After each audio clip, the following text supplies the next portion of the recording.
Usually, when we try to analyze a catastrophic collapse, like the failure of a massive bridge or a Category 5 hurricane hitting a city, we look for the structural physics. Right, the tangible mechanics of it. Exactly. We measure the wind speeds, we test the tensile strength of the steel. The devastation is profound, but the causality is, well, it's entirely visible. You can track the low-pressure system. You can pinpoint the exact stress fracture in the concrete. Yeah, the mechanics just make sense. But then you step into the realm of human history, into the sphere of sudden, total societal collapse, and those predictable laws of physics they evaporate. They really do. So today, we're asking you to step into one of the most terrifying landscapes of human destruction with us. We are taking a deep dive into the life, the rise, and the mechanics of the catastrophe triggered by Adolf Hitler. And we are doing this by completely stripping away the mythology. We're relying purely on documented historical forensics here. Because the goal for us is to deconstruct how a directionless, basically a failed artist from a provincial Austrian town, evolved into what the historian Ian Kershaw so accurately defined as the embodiment of modern political evil. It's a heavy description. It is, Yeah. but the sheer scale of the devastation demands this level of mechanical analysis. I mean, we are looking at a documented toll of over 19.3 million civilian and prisoner of war deaths. Wow. And that's alongside 28.7 million military and civilian deaths just within the European theater. To even begin to comprehend those numbers, we have to understand the specific vulnerabilities in the political and social architecture of the time. The cracks that allowed a single individual to weaponize an entire modern state. Because the narrative we are so often sold is that of like a dark wizard, right? This uniquely hypnotic monster who somehow just cast a spell over an entire continent. Yeah, a convenient myth. Very convenient. But when you look at the raw data, the reality is much more disturbing. The mechanisms of his rise weren't magical. They were deeply bureaucratic, they were opportunistic, and heavily reliant on the miscalculations of traditional elites. Right, the people who were already in charge. Exactly. And understanding that process, how a highly cultured democratic society willingly dismantled its own guardrails, is essential for you to recognize the stress fractures in any modern political system. So to see the architecture of this collapse, we really need to examine the foundational materials first. The early environment. Yeah. The incubator.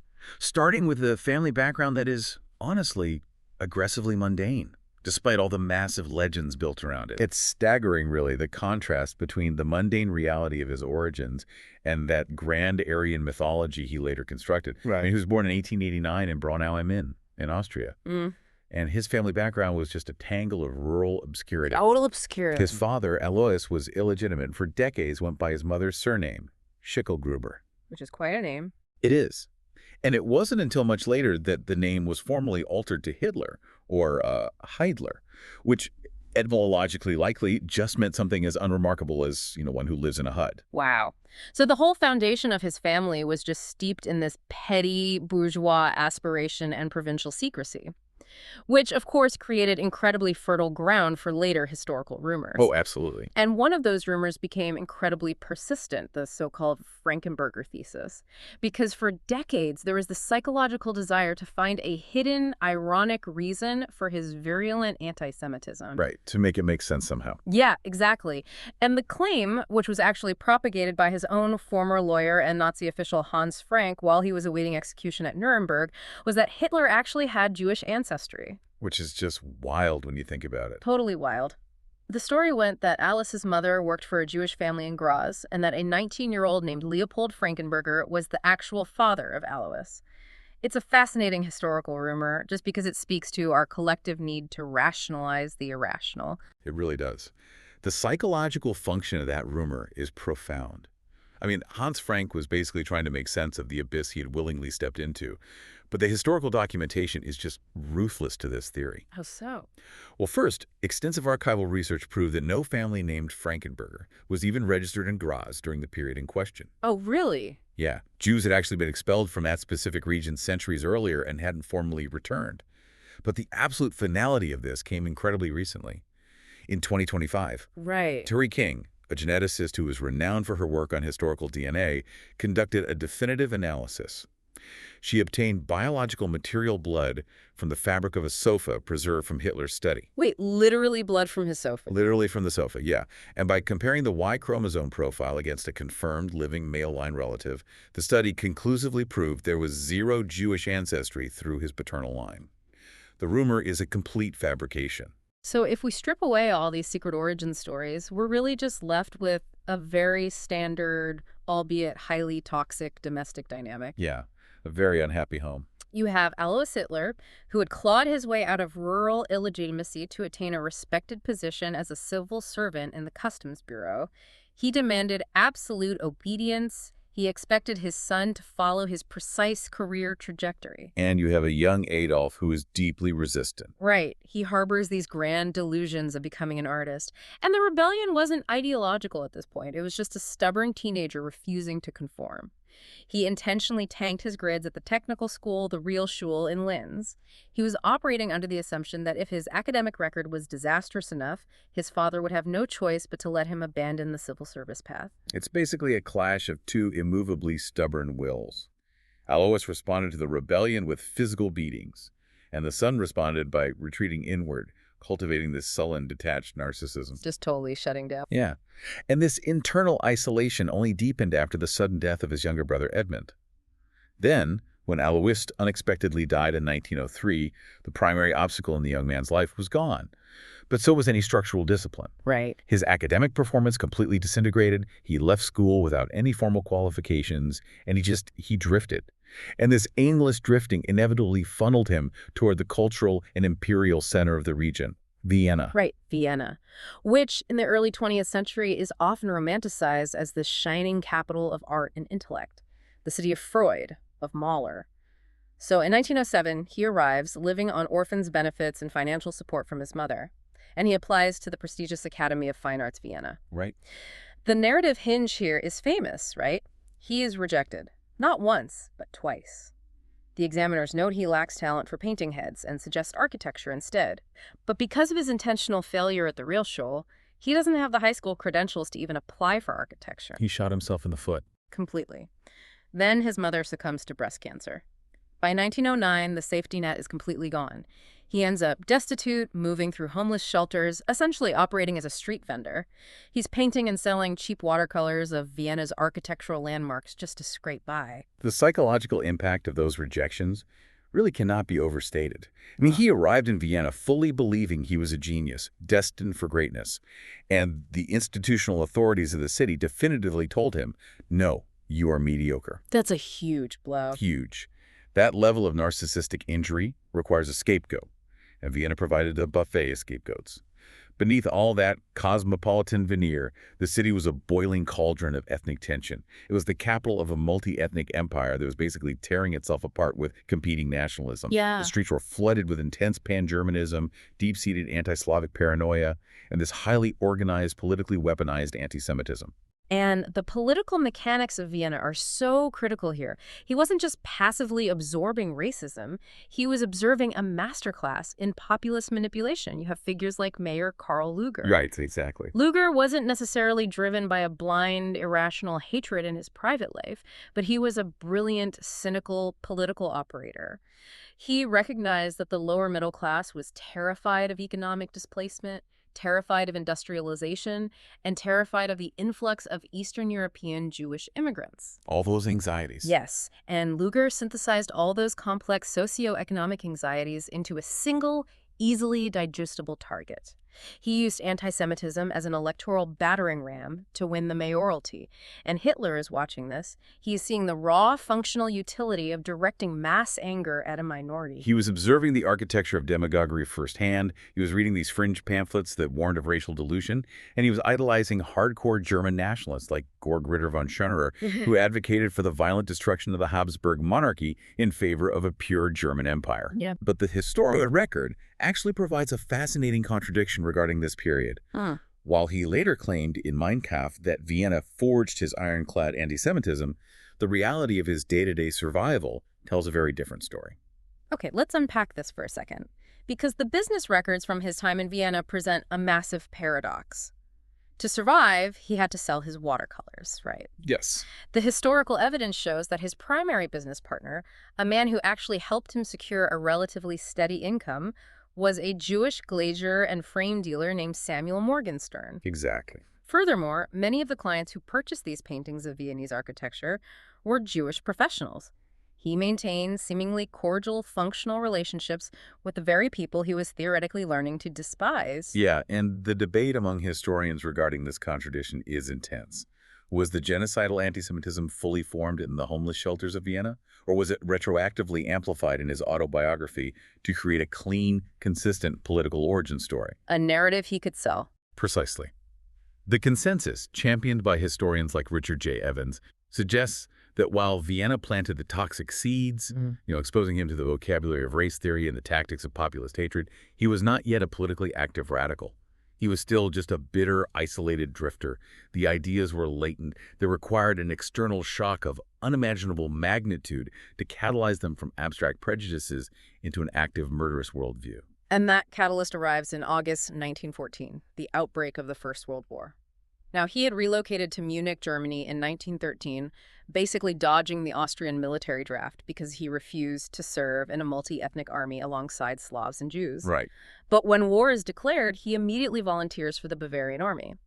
Now, the bureaucratic machinery of the time was chaotic, and through what historians believe was a sheer clerical error, the German military accepted an Austrian citizen into their ranks. Yeah, a massive clerical oversight. But for him, the war provided an instant remedy for everything he lacked in Vienna. It replaced his aimless drifting with a rigid framework of discipline. It replaced his isolation with the intense, localized brotherhood of a military unit. And most importantly, it gave his life a sense of ultimate historic purpose. Right. He served on the Western Front as a dispatch runner for the 16th Bavarian Reserve Regiment. And we should note, this was highly dangerous work. Extremely dangerous. Yeah, it exposed him to the horrors of the First Battle of Ypres, the Somme, Arras, and Passchendaele. He was not a rear echelon clerk. He was consistently in the line of fire and was decorated multiple times for bravery. And the details of his military decorations introduce yet another jarring historical irony. He is awarded the Iron Cross, second class early on, but later receives the highly prestigious Iron Cross, first class, which was a rare decoration for a corporal. And the officer who recognized his bravery, who navigated the military bureaucracy to ensure the paperwork went through and officially recommended him for that medal, was a Jewish superior. Lieutenant Hugo Gutmann. Exactly. The reality of his service record stands in stark contrast to the absolute biological determinism he later preached. He survived 4 years in the trenches, suffering physical trauma along the way. He took shrapnel to the thigh at the Somme in 1916. Then, in the chaotic final weeks of the war in October 1918, he was caught in a British mustard gas attack near Ypres, resulting in temporary blindness. Which took him off the front line. Right. He was evacuated to a military hospital in Pasewalk, Pomerania. And it is in a hospital bed, physically incapacitated, that the psychological architecture of his future is forged. Because while he is recovering in Pasewalk, a pastor arrives to deliver the news. The German Empire has capitulated, the Kaiser has abdicated, a republic is being formed, and an armistice has been signed. By his own account, the news triggered a hysterical reaction, supposedly causing a second bout of psychosomatic blindness. Yeah, a total breakdown. A complete system shock. And to understand the extremity of this reaction, you have to look at the mechanics of German domestic propaganda during the war. Up until the very last weeks of the conflict, the German public and the rank-and-file soldiers were being fed a relentless narrative that they were on the verge of total victory. The Eastern Front had already been won against Russia. The sudden announcement of total surrender wasn't just a defeat, it was a cognitive impossibility. The collective trauma of that moment cannot be emphasized enough. I mean, imagine a society operating at maximum industrial and emotional output, enduring years of starvation blockades and millions of casualties, entirely under the assumption that victory is guaranteed. Right. When the surrender occurs without foreign troops occupying German soil, the human brain struggles to process the dissonance. A society in that level of shock searches desperately for an explanation that preserves its own self-image. And this necessity birthed the Dolchstoß legends, the stab-in-the-back myth. So what does this all mean in practice? The military high command, men like Paul von Hindenburg and Erich Ludendorff, who knew perfectly well that the army was functionally exhausted and facing imminent collapse against the combined industrial weight of the Allies, They actively promoted this lie. They needed a scapegoat. Exactly. They pushed the narrative that the German army remained undefeated in the field and that the sudden collapse was the result of treason on the home front. They shifted the blame entirely onto the civilian politicians who were forced to sign the armistice, branding them the November criminals, and onto internal enemies, socialists, communists, and Jews. It is a textbook example of a society utilizing a conspiracy theory to shield itself from a devastating reality. And the subsequent peace treaty provided the exact materials needed to construct this narrative into a permanent political platform. The Treaty of Versailles. Yes, the Treaty of Versailles was not designed for reconciliation. From the perspective of German nationalists, it was an instrument of profound, calculated humiliation.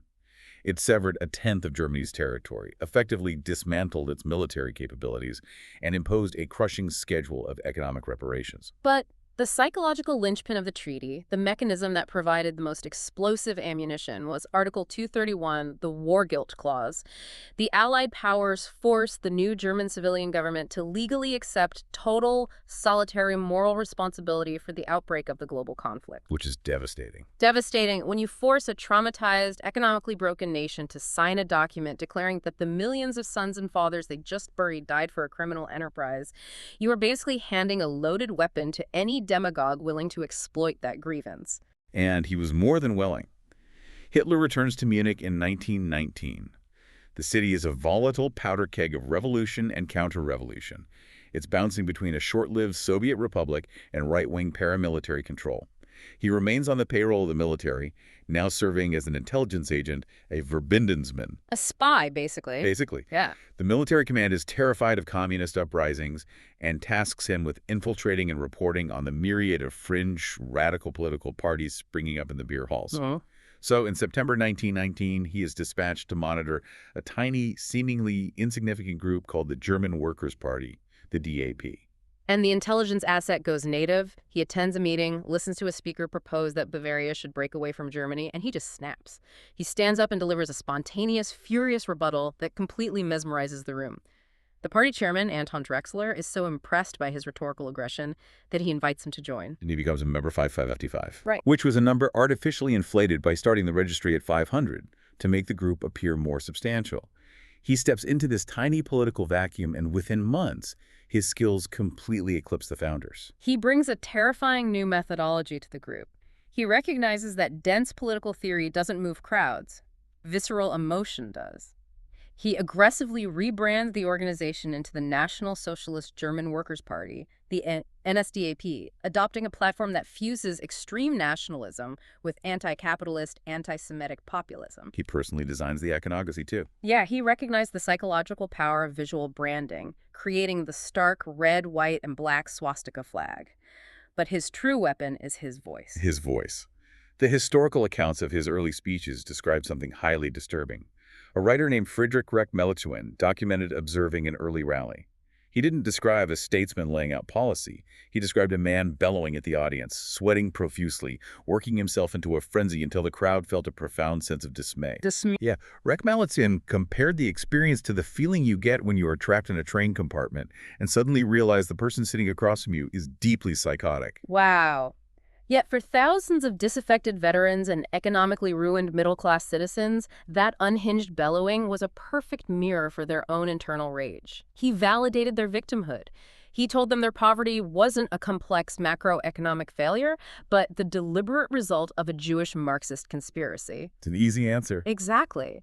By 1921, he leverages his absolute indispensability as the party's sole source of funding through ticket sales to his speeches and stages a leadership coup demanding dictatorial control over the party. And he gets it. He gets it. He surrounds himself with a brutal cadre of loyalists, figures like Rudolf Hess, Hermann Goering, and crucially Ernst Röhm, who organized the Sturmabteilung, the SA.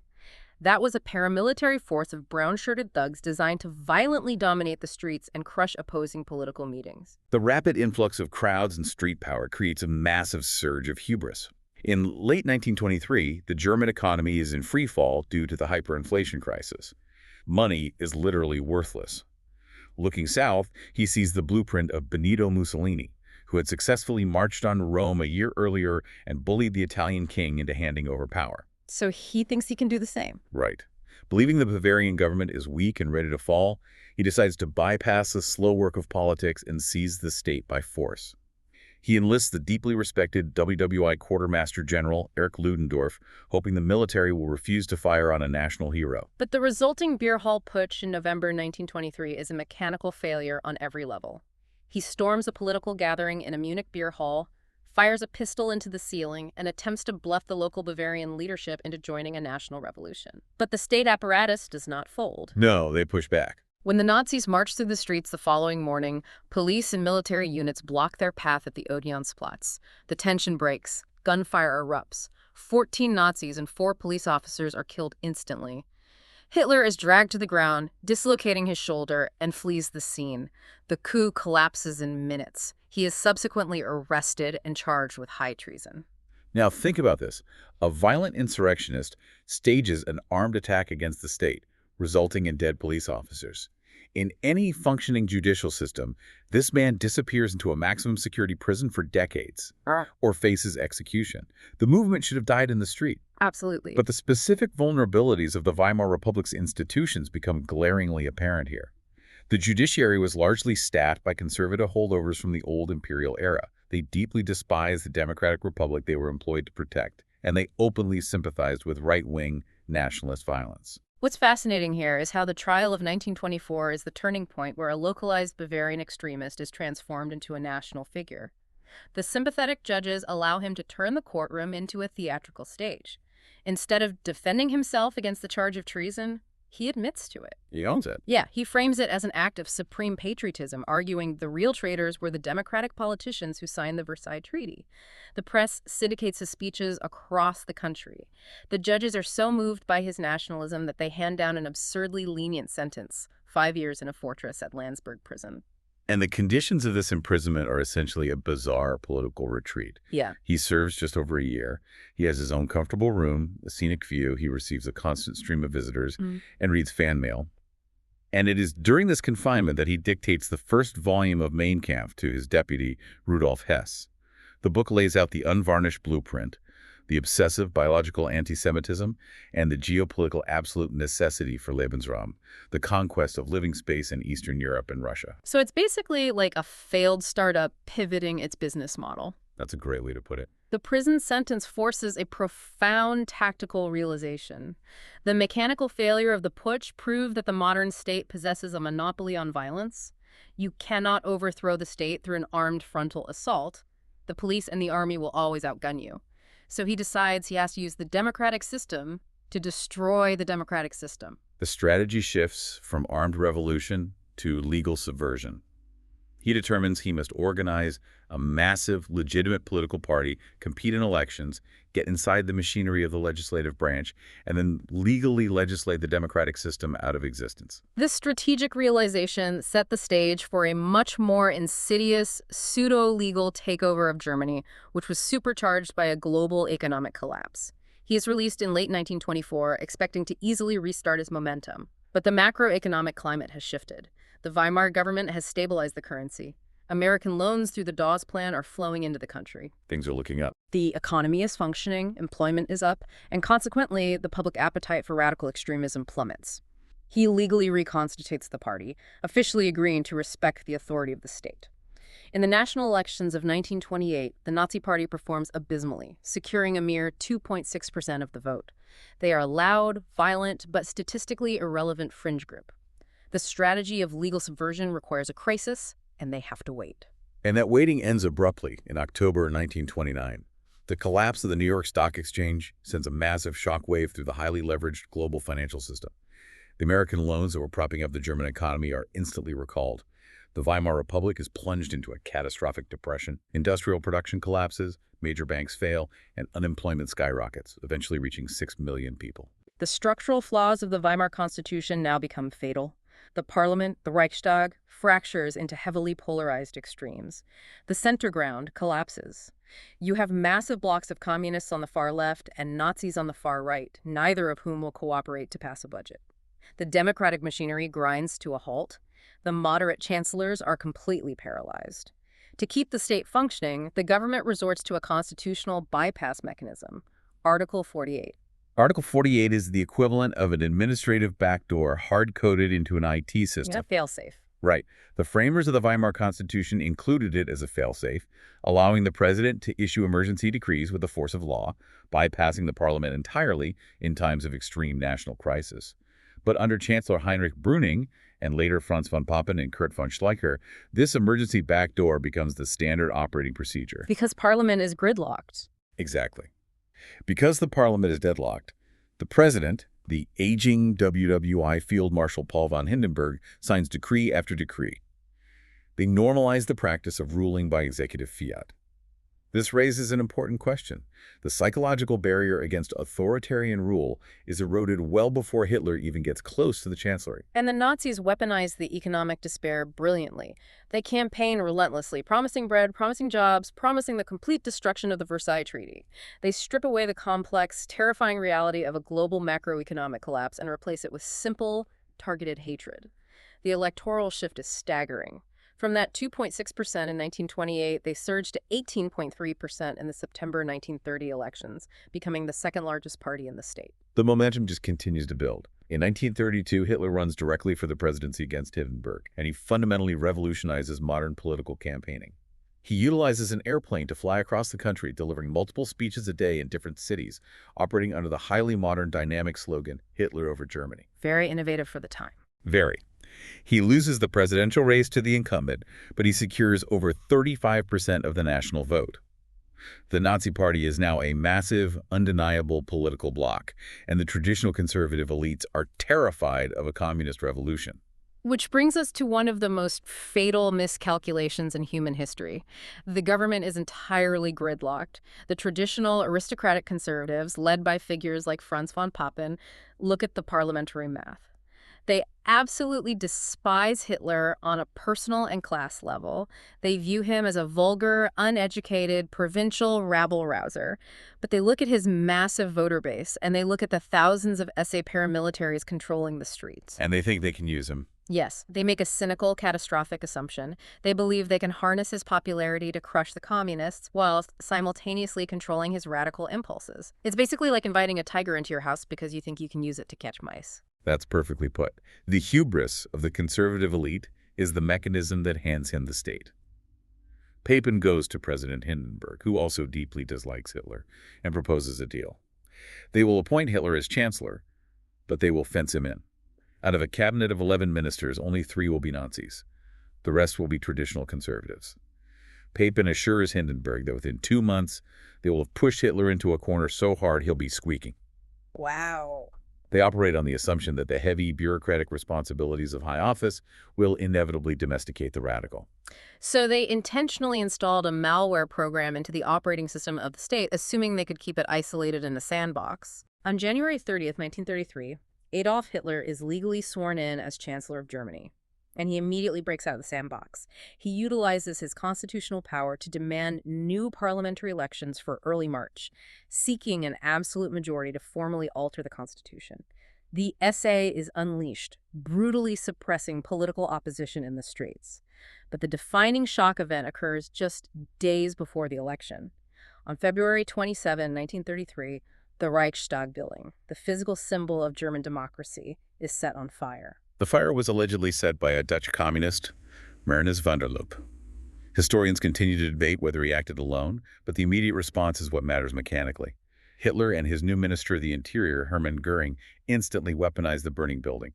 They presented to Hindenburg and the public as the definitive signal of an imminent, violent communist revolution. They use the panic. They used this engineered panic to pressure the president into triggering that constitutional backdoor one more time. And Hindenburg signs the Reichstag fire decree. The legal wording of this document is the death warrant of civil liberties. It entirely suspends the rights guaranteed by the Weimar Constitution: freedom of speech, freedom of the press, the right to assembly, and critically, protection against unlawful search and seizure, all eliminated with the stroke of a pen. Just like that. The state now has the legal authority to arrest anyone at any time and hold them indefinitely without trial. Within days, the police and the SA arrest over 4,000 members of the Communist Party, throwing them into hastily constructed early concentration camps like Dachau. Yet, despite this massive wave of state-sponsored terror, the March 1933 elections do not deliver the absolute majority Hitler demands. The Nazis secure 44% of the vote. They need a two-thirds majority to pass a law that will permanently alter the Constitution. This is where the legal subversion reaches its climax. Right. On March 23, the newly elected parliament is convened, not in the ruined Reichstag, but in the Kroll Opera House. The building is entirely surrounded, inside and out, by armed SA and SS stormtroopers chanting threats of murder. See, this is how he masterfully maintained a veneer of legality, holding these sham elections to give his dictatorship the illusion of a democratic mandate. He brings forward the Enabling Act. The mechanics of this law are simple. It grants the Chancellor's cabinet the absolute power to enact laws, even laws that violate the Constitution, entirely without the consent of the Parliament or the President, for a period of 4 years. And to get that vote. To get the required two-thirds vote, he utilizes brute force parliamentary math. The communist deputies cannot vote because they have all been arrested under the fire decree. The Catholic Center Party is bullied into submission with vague promises regarding the protection of the church. When the vote is cast, only the incredibly brave members of the Social Democratic Party vote against it. The act passes overwhelmingly. Through the Reichstag Fire Decree and the Enabling Act, the Democratic Weimar Republic legally votes to establish a dictatorship. It was an administrative coup. The subsequent process of Gleichschaltung coordination moves with terrifying speed. Total consolidation. Within months, independent trade unions are raided and dissolved, their assets seized. State governments are stripped of their autonomy, all rival political parties are forced to dissolve, and by July 1933, the Nazi Party is declared the only legal political entity in Germany. But securing the state against external political threats isn't enough. The dictator must secure his power against his own base. The SA, led by Ernst Röhm, had grown to millions of men. They were demanding a second revolution, pushing for aggressive socialist economic policies, and Röhm wanted his paramilitary thugs to replace the traditional German army.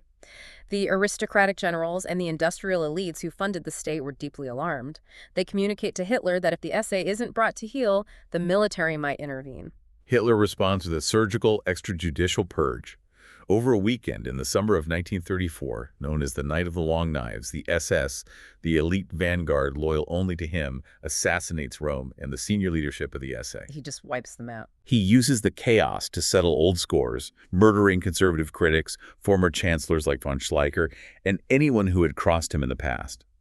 The traditional military elite observe this bloodbath and, catastrophically, they approve. They view it as the chancellor restoring order and protecting the dignity of the regular army. They applaud the assassination of their rivals, totally blind to the fact that they are sealing their own fate. When President Hindenburg finally dies in August 1934, Hitler simply merges the offices. He abolishes the presidency and declares himself Führer und Reichskanzler. And then he initiates a psychological and legal mechanism of total control.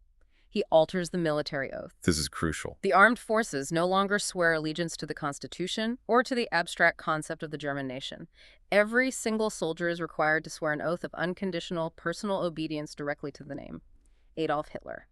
With absolute domestic control secured and opposition crushed, he mobilizes the entire German state toward his ultimate goal, aggressive expansion. Within 18 months, the entire domestic landscape is subjugated. The focus now shifts entirely to the long-term objective established back in Landsberg prison: massive, aggressive expansion. But to wage a war of conquest, you need a war economy. The domestic policy of the 1930s is often remembered for rapid economic recovery, plummeting unemployment, the construction of the autobahns. But this was not a sustainable economic miracle. It was a massive, highly leveraged preparation for conflict.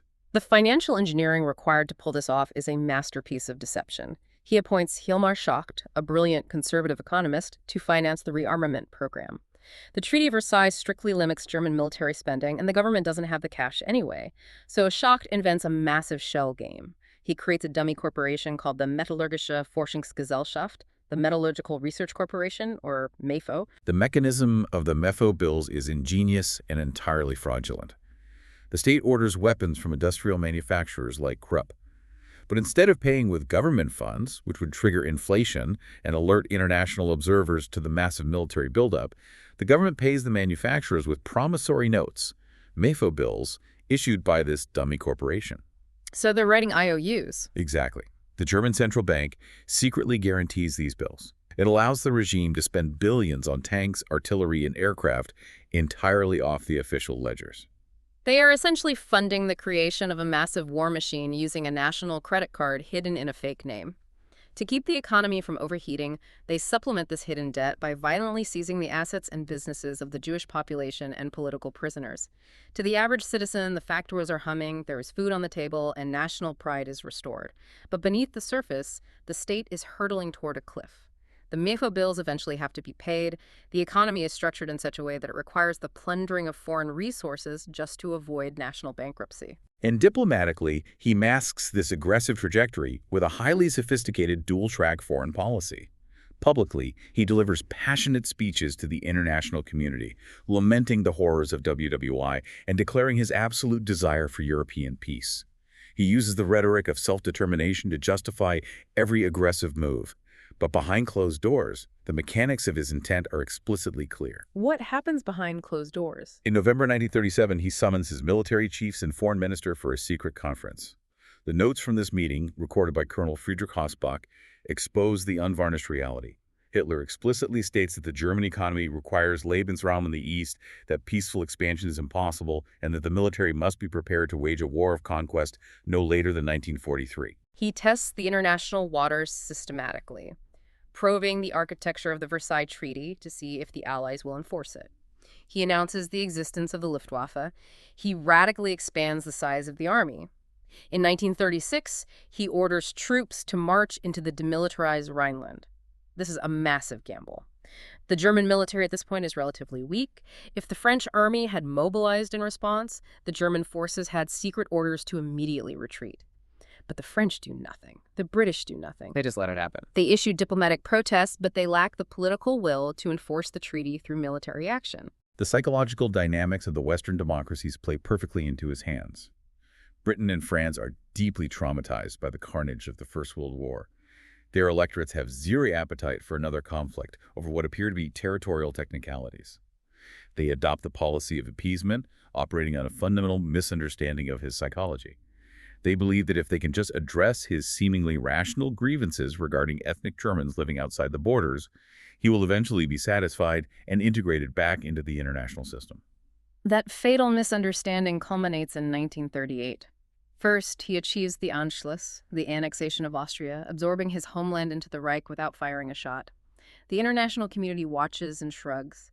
He immediately pivots to the Sudetenland, a heavily fortified, industrialized region of Czechoslovakia inhabited by a large ethnic German minority.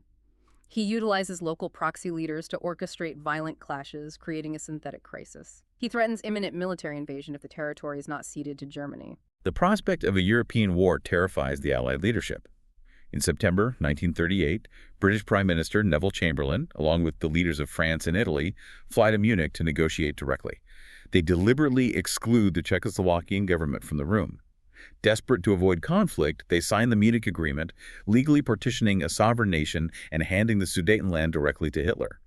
Chamberlain returns to London, steps off the airplane waving a piece of paper, and famously declares he has secured peace for our time. Here's where it gets really interesting, though. The standard historical read is that Munich was a brilliant bluff by Hitler, achieving maximum territorial gain with zero bloodshed. But the reality of his reaction behind the scenes is incredibly revealing. He wasn't celebrating, he was enraged. He felt cheated. He wanted a war. He had psychologically prepared himself for a short, victorious regional war. He wanted to test his new military machine and totally obliterate Czechoslovakia. The fact that the Allies just handed it to him via a legal document frustrated him deeply. The ultimate tragedy of the Munich Agreement is that it functioned as negative reinforcement. Instead of satiating his ambitions, it confirmed his deepest contempt for the Western leaders. He concluded that Chamberlain and the French leadership were weak, inadequate figures who would never possess the ultimate will to fight. Convinced that the West was fundamentally paralyzed, he abandons any pretense of respecting international agreements. 6 months later, in March 1939, German troops roll into Prague, violating the Munich Pact and absorbing the rest of Czechoslovakia. The policy of appeasement is dead. And this unchecked aggression and dire need for raw materials meant the phony peace could not last. The economic engine built by Hjalmar Schacht is burning red hot. It requires raw materials, it requires agricultural land, it requires Lebensraum. The target is inevitably Poland. But invading Poland carries the massive risk of triggering a two-front war, the exact strategic nightmare that crushed Germany in WWI. He needs to secure his eastern flank against the Soviet Union. And he achieves this through one of the most cynical diplomatic maneuvers of the 20th century. In August 1939, the world is stunned by the announcement of the Molotov-Ribbentrop Pact, ideological arch-enemies Fascist Germany and the Communist Soviet Union, led by Joseph Stalin, signed a non-aggression treaty. But the public document conceals a secret protocol. They had coldly mapped out Eastern Europe, agreeing to launch a joint invasion and physically partition Poland between them, while handing the Baltic states over to the Soviet sphere of influence. Operating on the assumption that Britain and France will once again issue hollow protests and back down, the German military crosses the Polish border on September 1st, 1939. But the geopolitical calculus has finally shifted. The West realizes that his demands are limitless. 2 days later, Britain and France declare war. Historical accounts note that when the British ultimatum was delivered, Hitler turned to his foreign minister, Ribbentrop, who had promised the West would fold, and furiously demanded an explanation. He had miscalculated the timeline, but the global catastrophe of the Second World War was now a reality. The initial mechanics of the conflict reinforce his belief in his own infallible military genius. The concept of blitzkrieg-coordinated, highly mobile warfare, utilizing concentrated armor and close air support, shatters traditional defensive strategies. After the rapid subjugation of Poland, followed by a tense lull, the spring of 1940 sees a terrifyingly swift cascade of victories. Denmark, Norway, the Low Countries fall in rapid succession. And then the unimaginable occurs. France, a military superpower that had ground the German army to a halt in the trenches for 4 agonizing years just 2 decades prior, collapses in barely 6 weeks.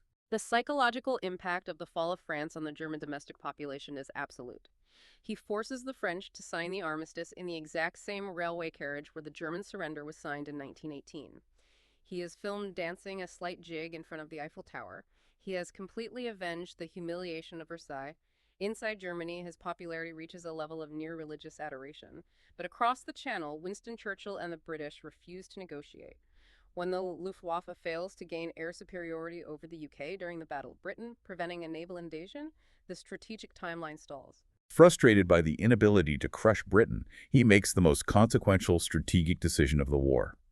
He returns to the core obsession detailed in Mein Kampf. On June 22, 1941, he fundamentally betrays the pact with Stalin and launches Operation Barbarossa. It is the largest military invasion in human history. Millions of Axis troops pour into the Soviet Union.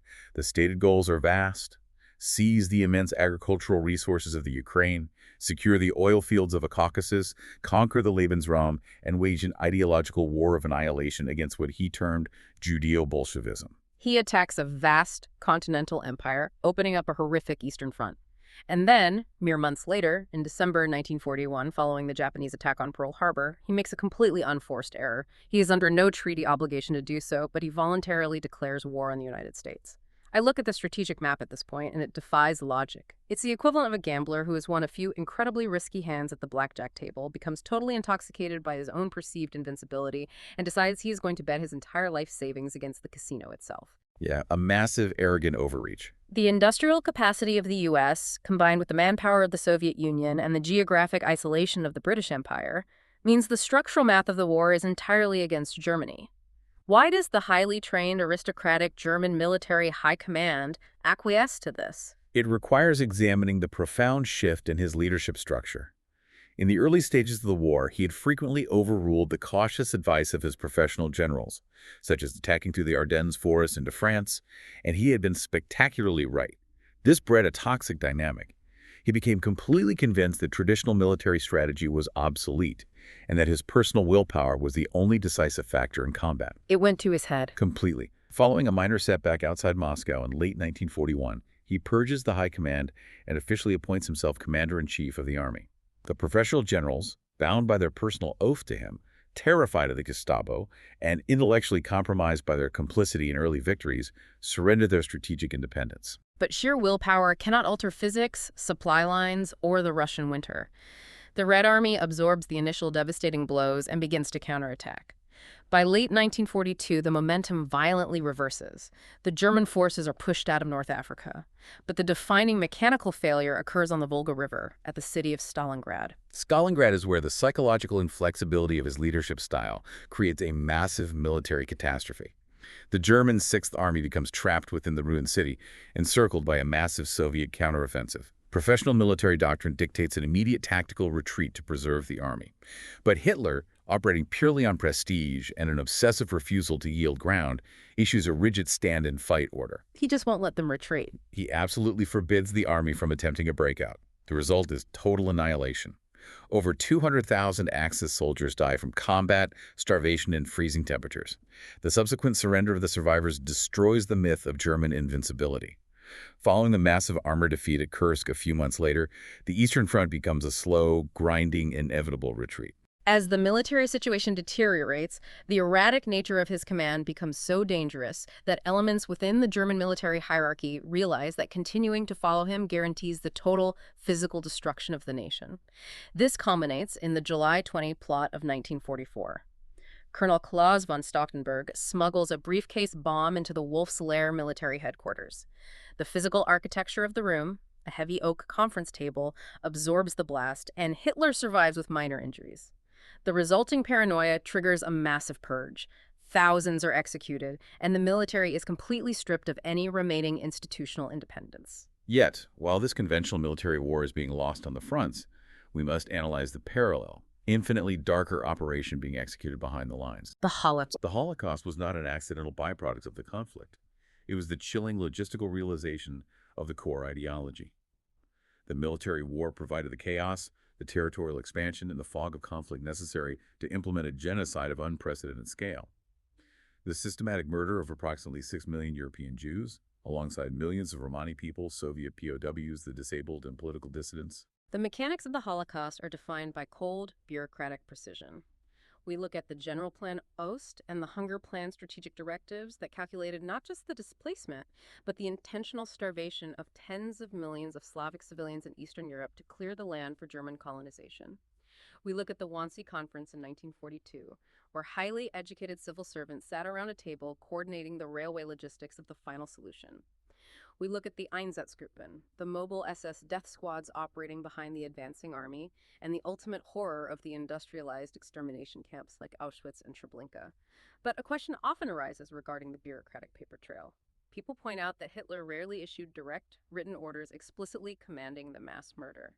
How did the machinery operate without a centralized written directive? If we connect this to the bigger picture, to understand the functioning of this murderous state, we have to look at the structural concept defined by historian Ian Kershaw as working towards the Führer. The Nazi state was not a perfectly organized top-down pyramid. It was a chaotic, almost feudal system of competing power centers. Hitler deliberately ruled by issuing vague, highly radical, emotionally charged verbal statements.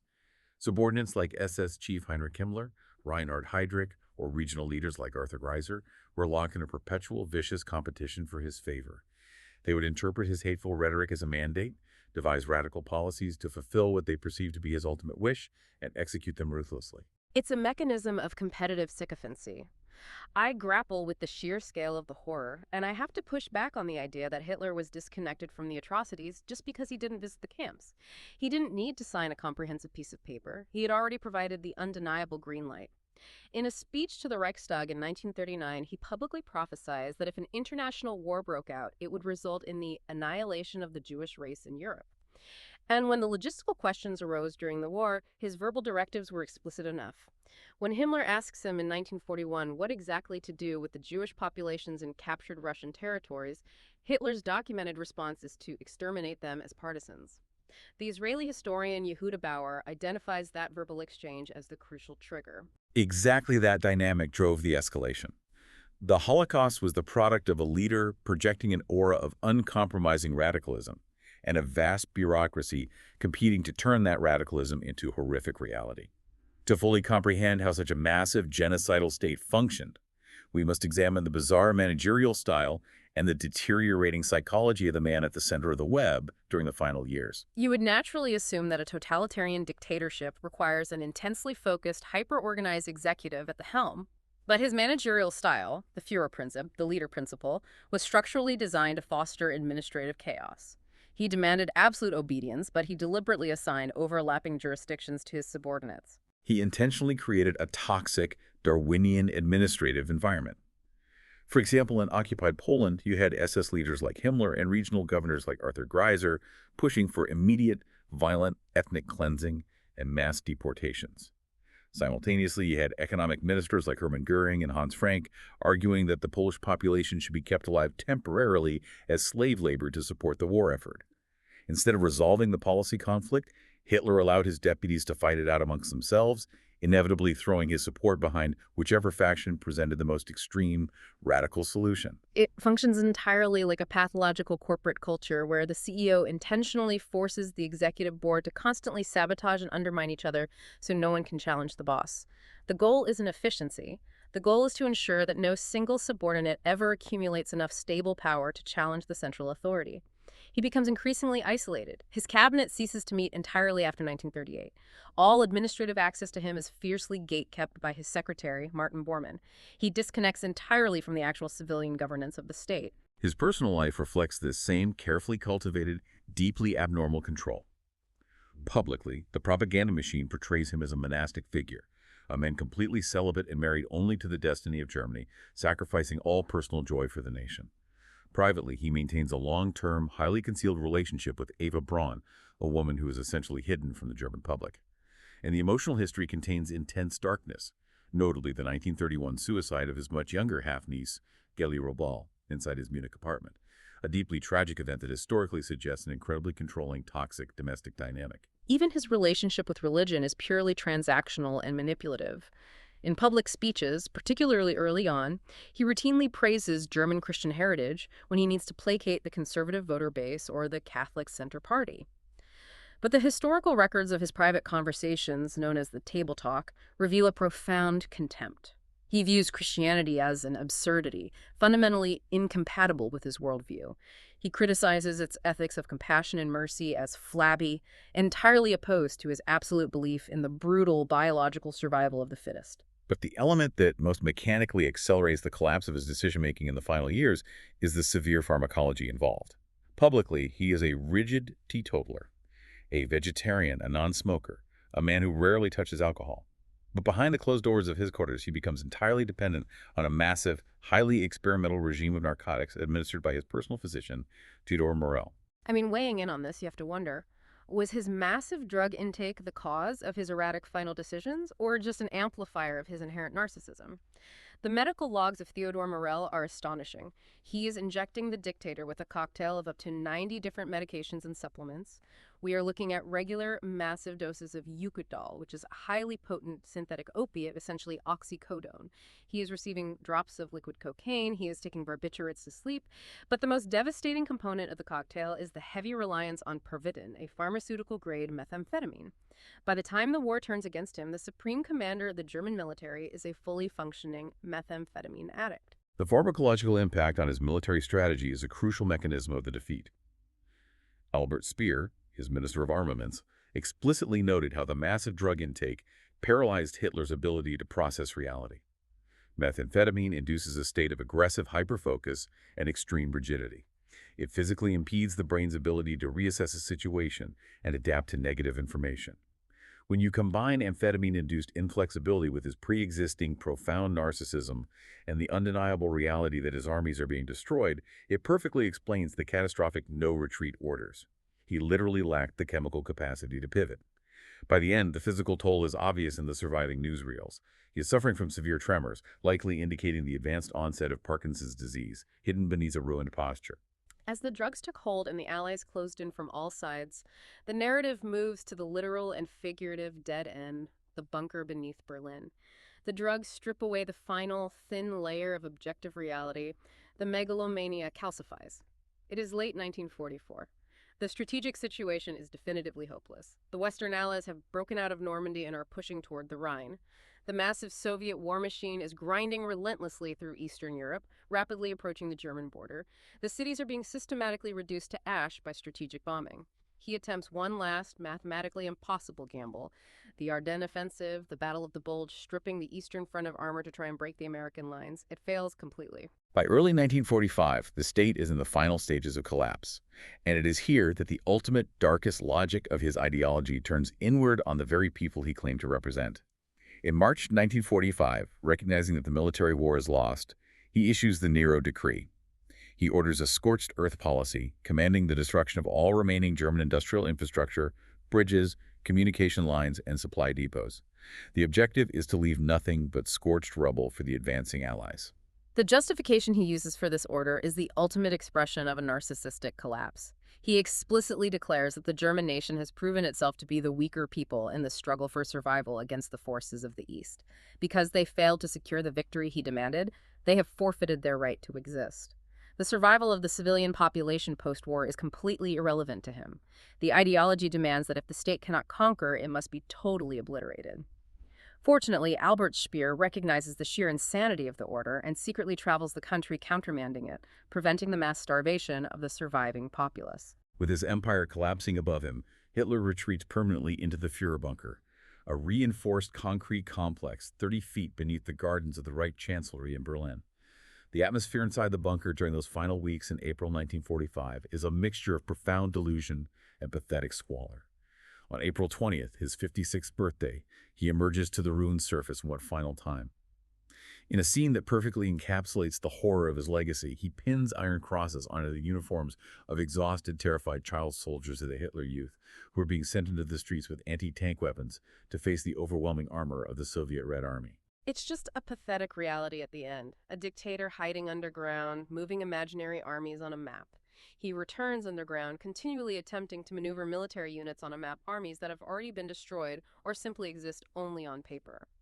The final psychological break occurs on April 22nd. During a military conference, when it becomes undeniably clear that a planned counterattack by a non-existent force has not materialized, he launches into a massive, tearful tirade.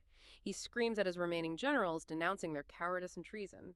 For the first time, he openly admits that everything is lost. He announces his final decision. He will remain in Berlin and commit suicide rather than face capture. The final days are consumed by extreme paranoia. The structure of loyalty he demanded entirely disintegrates. He receives a telegram from Hermann Goering in the south requesting permission to assume leadership of the state. Hitler views this as high treason and orders the immediate arrest of his oldest comrade. Shortly after, he discovers that Heinrich Himmler, the architect of the terror apparatus, has been secretly attempting to negotiate a surrender with the Western Allies through Swedish diplomats. In a rage, he strips Himmler of all titles and orders the execution of Himmler's liaison officer inside the bunker, Hermann Fegelein. The Soviet artillery is systematically demolishing the city above them. The shells are physically shaking the concrete roof of the bunker. In the early hours of April 29th, in a bizarrely bureaucratic nod to domestic normalcy amidst the apocalypse, he marries his mistress, Eva Braun, in a brief civil ceremony. Marrying his mistress hours before dying, he dictates a final political testament, predictably blaming the entire war on international Jewry, completely absolving himself of any responsibility. On the afternoon of April 30th, 1945, with Soviet infantry fighting just blocks away from the Chancellery, the newly married couple retreats to his private study. Eva Braun bites down on a cyanide capsule. Hitler simultaneously bites a cyanide capsule and shoots himself in the head with a pistol. Following his strict final orders, his remaining adjutants carry the bodies up the stairs into the devastated Chancellery garden, douse them in petrol, and set them on fire in a bomb crater. It is an incredibly squalid, ignominious end. How long did it take for the spell he had cast over Germany to break once the news of his death spread? The physical reality of the end completely shatters the grand mythology he spent decades building. And the psychological shift that occurs immediately after his death is perhaps the most revealing mechanism of all. Observers in the bunker, and later historians like Joachim Fest, noted that the news of his suicide acted like the breaking of a massive psychological spell. The intense, fanatic loyalty that had driven millions of people into the abyss evaporated almost overnight. The artificial structure of the Führerprinzip collapsed the moment the Führer ceased to exist.